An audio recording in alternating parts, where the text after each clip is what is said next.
Hey, before we get to the end of the game, let's dive into a nice convo I know you're excited to have, and that's regarding PFF, right? Let's talk about PFF and the grades they've given our very own Pat Pete in 4 weeks of play.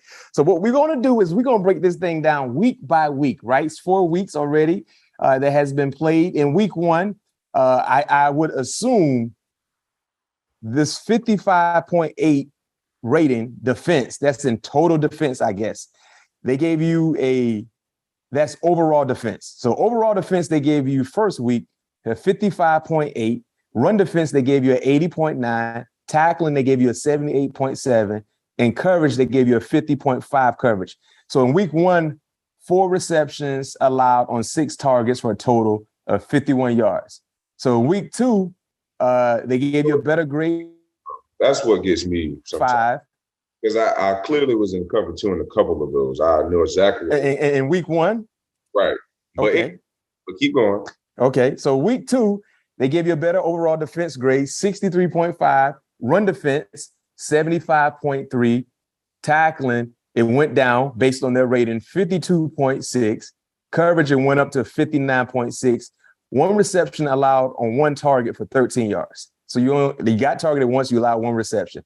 Week 3, overall defense grade of 63.8, run defense 62.6, tackling went all the way up to 78.7, coverage increased to 63.6, 1 reception allowed on 7 targets for 23 yards. So they targeted you 7 times, you allowed 1.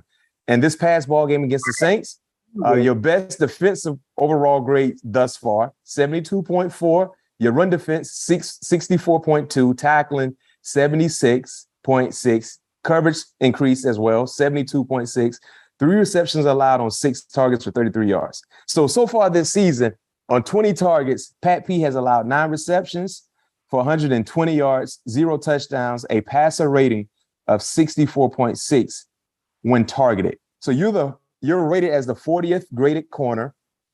You're rated as the 10th cornerback for run defense. You're rated 32 in tackling, and you're rated 79 cornerback for coverage grade. Notable others on this list for overall cornerback play: Denzel Ward is at 93, Marshawn Lattimore is at 87, AJ Terrell is at 46, Marlon Humphreys at 38. All right, what did they get wrong, Pat P? I don't know what I won't necessarily say they got. I just want to know what's the grading process, like how, like for an example, you give up one reception on 7 targets, 23 yards. That's again, I had 2 PBUs. Yep. As my coverage rating was 63. I mean, you only gave it 1 reception. I would think 7 out of 7 targets. Out of 7 targets, you only give it 1 for 23 yards. I would think that would be higher than 63, right? On a grading scale of 100. And on top of that, 2 of those PBUs was on 3rd downs, which is huge. So I just want to know how they go about the grading. I don't have a problem with it. My biggest thing is, how do you go about the grading? And going back on week 1, like, how can you say I gave up 4 receptions and my coach said I gave up 2, and the other 2 was in a cover 2? Mm-hmm. That's not my responsibility. That's all I'm saying. Yeah. That's all I'm saying. So I just want to, and last week, from my knowledge, I gave up 2 catches. I don't know where the 3rd one came from. I gave up the 4th down, and I gave up the one to 12 across the middle. I don't know where the 3rd catch came from. Yeah, they say you gave it 3 receptions on 6 targets. That's what. So they must be talking about the Latavius tackle, because I was in that space. That's a whole running back. That's the only pass. And you weren't playing man-to-man on the running back. Right, and that's the only other pass I can think of that I had to tackle, because I had 3 tackles. So, I don't know. Where do you think you should be graded higher? My overall, especially in a couple of those games, for sure. Like, even we can even go back to Justin. Justin just had last week, he got an overall grade of a 69. This dude had 10 catches for 147 yards, three catches plus 20, and a rushing touchdown. How is that a 69 overall? Jordan Hicks, one of the leaders, one of the stars of our defense. Tackling machine. He gets a grade of a 53. That's failing, right? Mm-hmm. That's what I'm trying to figure out. Like, where are they getting? How are they grading? Like, what is the grading system? Yeah, I see that you got run defense. I see you got tackling. I see you got all of this. Like, but what goes like? So you're saying if it's a run play, right, and the guy, he doesn't hit his gap. Are you taking a minus on that? How do you know what responsibility he got? You're not even his coach. That's the thing. And I was going to ask you, what bothers you the most? You know what I mean? You kind of answered that question also.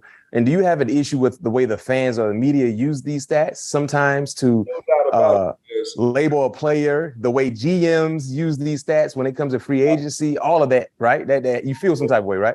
No doubt about it, because last time I checked, I grade out on average an 89 on average. And that's from your coach. That's from your coach. Who knows the game, who know what responsibility I'm in, who know when I should win this route. You know what I mean? Who knows the ins and out of the game. Yeah. My first week 1, I graded a 92.